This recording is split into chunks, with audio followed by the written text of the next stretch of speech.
Welcome once again to Lehto's Law. Here's Steve Lehto. I live in Michigan. I'm licensed to practice law in Michigan. I love the entire state of Michigan. Michigan is composed of two peninsulas. There's the Lower Peninsula down here. Detroit would be right about there. And the Upper Peninsula looks kind of like this, and the Mackinaw Peninsula is up here. And there's a bridge connecting the two called the Mackinaw Bridge. And the Mackinaw Bridge goes across the Straits of Mackinac. And at the north end of the bridge is a town called St. Ignace. The south end of the bridge, a town called Mackinaw City. And just to the right, as you're heading north, if you look out on the water, is an island called Mackinaw Island. The area is often referred to as Mackinaw. So, interesting story that Brandon sent me. He said, Steve, aren't you from Michigan? And isn't Mackinaw something you've talked about before? Yes, it is. And yes, I am. And yes, I have. So, 3 Mackinaw City hotels accused of bait and switch. Madeline Bursma wrote the story for WOOD, a news outlet in Grand Rapids, which is over here. Yes, in Michigan, the Lower Peninsula in particular, we can do this because that's how the Lower Peninsula is shaped. Customers who booked Mackinaw City hotel rooms with access to a water park were sent to a different hotel without comparable amenities and were refused a refund, according to the Michigan Attorney General. The Attorney General has issued a notice of intended action to 3 different hotels for deceptive practices, the Department of the Attorney General said in a press release recently. According to the release, the businesses were allowing customers to make reservations for a hotel that was actually closed. Now, you might think, shouldn't the hotel be open if we're taking reservations? Yeah, some people would think that. But if you're really creative and you're trying to figure out how to think outside the box, or in this case, think outside the closed hotel, there's got to be some way you can make money with a closed hotel. And this is how you do it. Once the customer got to the closed hotel, they were then told to go to another hotel where they were given a substitute room with non-comparable amenities. The notice of intended action alleges. Customers were told they could not get a refund because of the 72-hour cancellation policy. And in that case, it's the 72 hours before the booking. So it'll say on the website, you can stay here at the closed hotel, pay this much money, and you can cancel if you want to, so long as you cancel more than 72 hours out. But if you get inside that window, you're stuck. So you're stuck, booked at the closed hotel. However, we can put you in a replacement room down the strip a ways. Tourism is part of the lifeblood for the economy in northern Michigan, the AG wrote. My office will not tolerate actions that threaten our reputation in the tourism industry or harm consumers. And that's the thing, is that, Mackinaw City in the wintertime goes real quiet. Summertime, it's rocking. Same is true of St. Ignace, same is true of Mackinac Island. So a lot of people go there from within the state. People go up north. They go to the Mackinac area. But a lot of people coming from out of state also. And if someone comes in from out of state and has a bad experience, that's not good. So during an investigation, the AG's office sent in a special agent who booked a room on November 4th with one of these hotels in question. He received an email confirmation saying that he had, in fact, got the balcony room with the certain type of beds and so on. And the reservation included wristbands for admission into an indoor water park and access to 17 indoor pools. Now, I'm not sure what hotel has 17 indoor pools, or if it's a complex that has this, or there's a sharing agreement. But when he got the hotel, the parking lot was empty, the hotel was dark, and appeared to be closed, although the vacancy sign was turned on. So here's the question. Is the hotel open or closed if the building is dark but the vacancy sign is on? See, there's a loophole for you.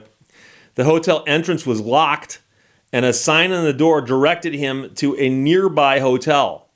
When he got there, he told the staff he was there to check in for the place that was closed but with the light on.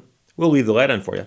A staff member told him the water park was closed and his reservation had been moved to their hotel. The reservation had been moved. And this is the kind of stuff that you go, wait. I have a reservation with a hotel and they moved it to another hotel? What gives them the right to do that? And here's the thing. You understand, and I give this lecture all the time, about contracts. Okay, a contract is a legally binding agreement between two parties who've agreed to exchange goods and or services for money or other valuable consideration. So you and I enter into an agreement. I'm going to give you money and you're going to let me stay at your hotel. When you say, oh, I moved your reservation over here. Wait, you did what with my contract now? What, you did what with our contract? You just assigned your end of the contract to somebody else? Do you have the right to do that? What? So it was moved to another hotel. He told the staff he wanted to use the water park. But staff members again said the water park was closed for cleaning. He was also told it was too late to cancel because he was within the 72-hour window. So he cannot be refunded. So your choice is you've been moved to another hotel, no water park for you, and you can't have your money back. A consumer complaint provided in the notice of intended action describes a similar experience for a customer who had reserved a waterfront cottage at another hotel. Customer said he had rented a cottage for 2 nights, and the hotel sent a reservation confirmation. However, when he got there, the hotel was closed, and he was told to check in at another hotel down the way. He noted he checked online at the same time, and the cottages were still listed as available. So it looks like the people have got a hotel, which they close for the winter, and they leave the reservation system up. They accept reservations and just shuffle them off to other places, which would be your classic bait and switch. If that was true, this is all alleged. He says that when he told the staff he was not comfortable staying at the other hotel, they told him he would still be charged for the stay. The scam is being done time and time again, the customer wrote in the complaint. Michigan AG says 3 hotels will be allowed to respond to the notice of intended action.